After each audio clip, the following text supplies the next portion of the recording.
Scott, good to see you. Not a great day for markets, but no. Are you here today to defend your call or to say I was wrong? Well, a little bit of both. The last 2 days have been really ugly for markets and really tough for anyone trying to defend something looking better in the second half. But that doesn't mean today's CPI report has really negated anything that is underlying supporting a better second half. I mean, I'd say it's been very disappointing, but today's probably a good example how markets are just losing their patience. They really do want to see an improvement in inflation, but so many things that are driving goods inflation have really started to roll over. And I think in some ways, it's just that the pace of that's not happening fast enough. And of course, that means the markets are just becoming nervous. Yeah, I mean, food, gas, rent, I could go down the list. Every metric within the CPI, Tom, was so much hotter than expected. And part of your view for the second half is predicated on the fact, as you have continually made the case on this program and others, that inflation had peaked and that it would start coming down. And in fact, it doesn't look like it has in some of the most important metrics there are. That's true, Scott. I mean, the biggest contributor is shelter, and that's going to have a lag to housing prices because it shows up through rent. So that's going to be sticky. But what might surprise folks is that if you look at sort of number 2, 3, 4, 5 contributors, the next 4 contributors, it was cars, used cars and new cars, apparel, and travel. And these are, travel, of course, is still in its revenge travel phase, but car prices are rolling over and apparel is rolling over and furnishings rolling over and new car sales are slowing, but that just is not showing up in the CPI yet. So as much as I think today was sort of a headline miss and I think, a diffusion mix for people that they think inflation strengthening, a lot of things that are set to sort of be disinflationary are just not showing up yet. So I think it is a lag and I think markets are losing patience, but I just don't think it means you got to give up on the second half.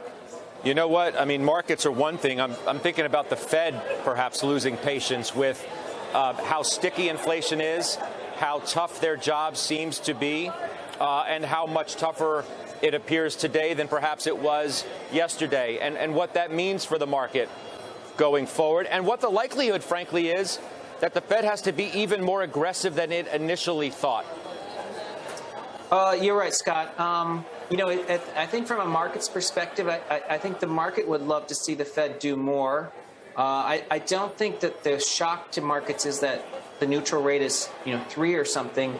It's really the pace and markets' views about the trajectory. And if it means the Fed has to get tougher and sort of front-end load the hikes, I know that might sound like it's a negative development, but as you know, that might really appease market fears. And for those who are worried that maybe this goes too far and breaks the economy, of course, that's a possibility. But as you know, a big chunk of this rise is really energy prices, which as much as the Fed is going to try to control it, it really is out of their hands in the sense that now the second wave is coming from delays associated with Russia and uncertainty. So I understand why investors are nervous. It's been a tough macro environment and a really tough time to be owning stocks. But I mean, I would even say today wasn't necessarily the ugliest day in the sense that, we haven't necessarily broken to new lows. And it was would have been a perfect excuse for us to actually break to new lows today. Well, maybe we're on the way there. This is just the beginning. Are we going to retest them? I'm still in the camp that markets are better risk reward. And so I'd look at stocks to be bought here. But I know investors are just licking wounds, and we know positions have really gone flat. And, today we didn't even see much of a response for the VIX. And I know people might say the VIX has to go to 40. But I think the VIX is telling us, investors are pretty flat here. So it's ugly. Been a rough couple of days, but that doesn't mean this is where we are in a month. Barclays says the Fed is going to go 75 next week. The conventional thought is 50.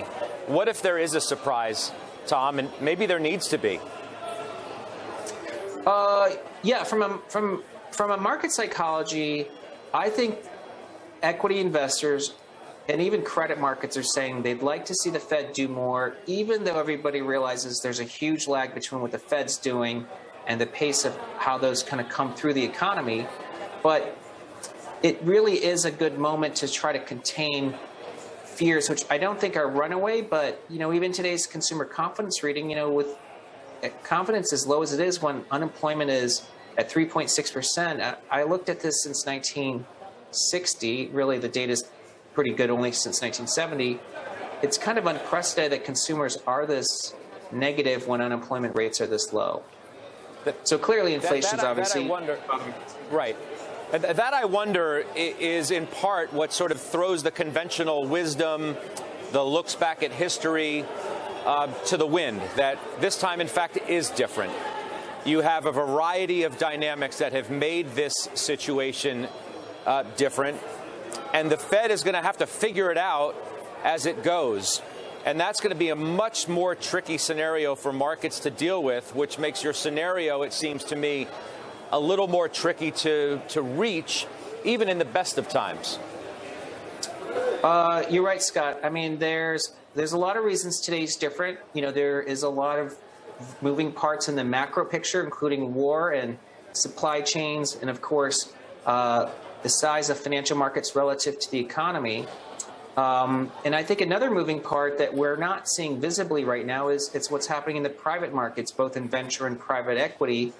They've been hit much harder by tightening financial conditions because the reference rate there is really, first of all, cost of money is much higher there, but it's really the high yield market, which has widened dramatically. So I do think there are things that we're going to start to see that could slow the economy that are not going to be apparent from blue chip companies doing pre-announcements. And I think that's what's going to help, I think, ultimately the next couple of weeks, sort of ease investors' minds. I think a lot of the Fed tightening is actually already taking place. The market's done a lot of work for them. High yield going up is really slowing private credit formation as well. I just wonder, I've been thinking about this in preparing for this conversation. And what happens next week if Powell, who doesn't live in a cave, right? He doesn't get everything right, obviously. He's made tremendously big mistakes, and he's admitted as such. But what if he feels like he has to correct the record, if you will? And the big takeaway from the prior Fed meeting was this notion that 75 basis points was, in fact, off the table.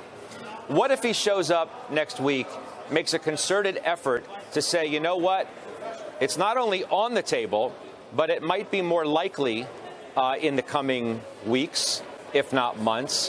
What is the reaction then by the market, do you think, Tom? Well, I think investors do respect the Fed and Powell especially as being quite methodical and data dependent. But as you know, when it comes to how stocks react, sometimes investors want to get the pre-announcement out of the way. So, in that sense, if the Fed were to front load the hikes and say, look, even the suggestion of 100 basis points, which would be a surprise and a negative shock, that would probably help investors be convinced that we're at the beginning of the end from a macro perspective. So they'd be less dependent on seeing the data consistently improve because they think the Fed's ahead of the curve on that. I don't know. I mean, there are people who say we're already in a recession. We just don't know it yet. How do you respond to them? Because, they're reputable people who are making those claims, and they don't care what the textbook definition would suggest. There are enough underlying issues that they're witnessing and seeing for themselves to say we're in a recession. We just don't know it yet. Yeah, well, Scott, maybe it's an environmental question. Like you said, it's different times. But in the past, a recession was when a neighbor lost a job, and a depression was when someone lost their own job.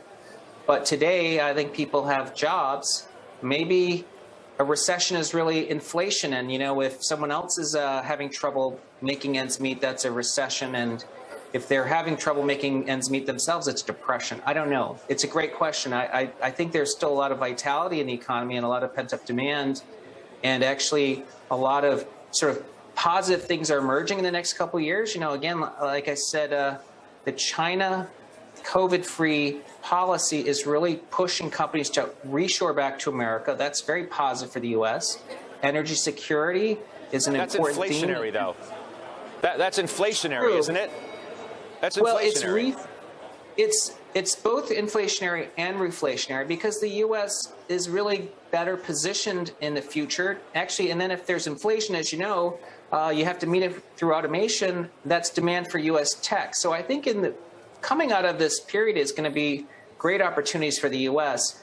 But it's tough today because inflation is really the single most important metric on, I think, investors and consumer minds. And maybe that's why, like to your point, that's why it feels like a recession. Because now, if everyone's feeling inflation, it's a recession. Yes, that is my point, right? To the average consumer out there, they're probably thinking, how could a recession feel any worse than what is already happening now when I go to the gas pump or the grocery store, or I try and rent an apartment or find a car, or do countless other things in my life that have increased so dramatically that I'm finding it hard to make ends meet, and I'm living paycheck to paycheck. And even if I make a decent living salary-wise, I'm still struggling to make ends meet. So this might as well be what a recession is supposed to feel like. So I'm going to hunker down because I can't afford to live in this environment. But let's broaden the conversation out with CIC Wealth's Malcolm Etheridge, who's with us now, too. Malcolm, it's good to see you again. I hope that you've listened to this conversation that I've had with Tom, and I'd like your response to it. Yeah, I mean, you guys covered a lot, man. I was ready to jump in there. But, yeah, I would say I hope this number coming in today higher and breaking another record puts a lid on the peak inflation debate. I think it's overdue, right? I don't understand what the peak inflation people are even basing this on at this point. To your point, if meat and dairy prices have increased something like 12 to 15% year over year and they're still climbing, fuel prices are up over 50% year over year and still climbing, almost $8 a gallon out on the West Coast. How do we know we're at the peak of anything, right? So this could also make it that much easier to make the statement that you just laid out there, that we are in the middle of a recession and just don't realize it yet. Because to your point, if a third of U.S. households making over $250,000 a year are reporting living check to check, then what the heck is happening to the people making $150,000 in household income? And that's a much larger percentage of the population. And also, those are the people that are more likely to be spending every dollar that's coming in, trying to keep up with inflationary pressures. And so if those groups of people with that level of income are telling us that it's a recession, they're not shopping at Target, sales are down. They're not shopping at TJ Maxx, sales are down. They're not shopping at Walmart, sales are down. That's the Main Street indicator that tells me we're already in a recession. We just don't want to admit it to ourselves yet. We want the party to keep going on because it's felt really good. Forgive me for stepping on your toe there, Malcolm. What does it mean for where stocks ultimately go from here? Because, I mean, that is the question of the moment. Everybody is thinking about the same question. What does it mean for my stocks? I'm thinking about longer-term investments, college savings plans, retirement plans. We're all in the same boat. We're all worried about sort of what the environment is heading into, what it means for the stock market. What do you tell people? Yeah, I would say if you're a person who is actually expecting to need to tap into the savings that you have that are in the market today, maybe this trading range we find ourselves in, $4,000 on the S&P up to, what, 4,300 or so. We've been meandering in this trading range for like 3, maybe 4-ish weeks. Maybe this is the range where you start to look at that exit ramp and say, you know, I need this money sooner than I thought I would. This might be a place to get out even though it doesn't feel good. If you're a person who's thinking more long-term, the next 12 months or so, you have to worry about tapping into that savings, then this doesn't really matter because we start to get positive earnings toward the back end of the year. We start to see, you know, companies focus more on profits and you know, surge our way back out of this, and you're fine. But it's the folks who have a more short-term time horizon actually need to be tapping into those dollars that they have invested that should be reassessing that time horizon and deciding whether they should not be in this market right now and heading for the exits. It's hard to feel good about even the long term, Tom. I think you can understand that, even though you think that the second half of the year is going to be better than a lot of other people think. If you are looking at a storm developing on the horizon, you're assuming it's coming your way. Now, it may blow over. It may come over the mountains and break up. We just don't know. So it's awfully difficult for people to get their arms around this idea that the second half of the year can bring us to a point where we can go up 900 to 1,000 S&P points if we've got all these issues in front of us, Tom. Oh, that's right, Scott. I mean, bottoming processes are very difficult for people because in people's mind, the math is, you know, if you're already down 50% and you go down, you're down 55%, you've just lost another 10%. And that's why markets feel so choppy right now. But from another perspective, I just think that we've got a lot of positioning, cautiously positioned for investors. And if things are improving, I would say you're right. It's choppy. I think it's actually constructive that we didn't make new lows. Technicals are really important, and our technical strategist, Mark Newton's done a really good job helping clients tactically here. But again, what I would just caution investors is not to just give up on equities, because at the end of the day, the best performing asset class in an inflationary environment is actually going to be stocks, because nominal earnings will grow. I know there's going to be a lot of questions about companies having to cut earnings, but at the moment, I would just say you have to keep in mind, if companies are able to pass on price, which is why we are seeing CPI, they're not the ones that are going to have the earnings problems. You know, it's ultimately where we start to exhaust demand. And so far, that is not, you know, the entire economy. It's more showing up in things like cars and housing. And those are the things actually the Fed wants to see start to slow down. Yeah, well, speaking of the Fed, is how are they going to, Malcolm, and we'll make this the last word, how are they going to be able to engineer this slowdown that Tom is talking about in some of the areas that have experienced the hottest of inflationary reads? I was speaking with Jeffrey Gundlach, who, by the way, is going to be on with us on Fed Day next week, as usual, to react instantly to what the Fed has done and said. And I just exchanged an email with him, and I want to read you what he said to me when I asked him, what does all of this today mean for the Fed? Trying to get a thought from him leading into the meeting, since we'll speak with him on the way out. He says, from its low on May 4th Fed Day, the 2-year U.S. Treasury yield is up 47 basis points. Since the Fed follows the 2-year, the Fed is now just as far behind the curve as it was before the 50 basis point hike of last month. Malcolm, the implication here from Mr. Gundlach is clearly that they are going to have to be super aggressive going forward because of how far behind the curve they remain. Yeah, I took your point about how the Fed consistently gets it wrong, has gotten it wrong, has admitted that they've gotten it wrong, but I don't see really any attitude toward meaningful change. Like, I think realistically, we'd have to jump over 75. 75 shouldn't even be part of the conversation anymore. We should be talking about going to 100 basis points at this point in June to signal to the markets that the Fed is dead serious about putting a lid on these inflationary numbers that we just got through talking about. And I think it's very unlikely that they do anything but stick to the 50-50-50 June, July, and September that they've already forecasted, because they don't like deviating from the course too often. And so I don't think the Fed is ready and planning to do the hard thing, which is to slam on the brakes so hard that we hit the windshield. But I do think that that's realistically what it would take to get a handle on things like autos and homes and those kind of things that Tom just mentioned. Well, you and Mr. Kramer should have a mezcal together, because you guys clearly agree on what needs to happen from the Federal Reserve, as does, by the way, Jeremy Siegel, the professor from the Wharton School, who was on the halftime report and said as such. Guys, it's great to see you. Good company. Thanks so much for coming on.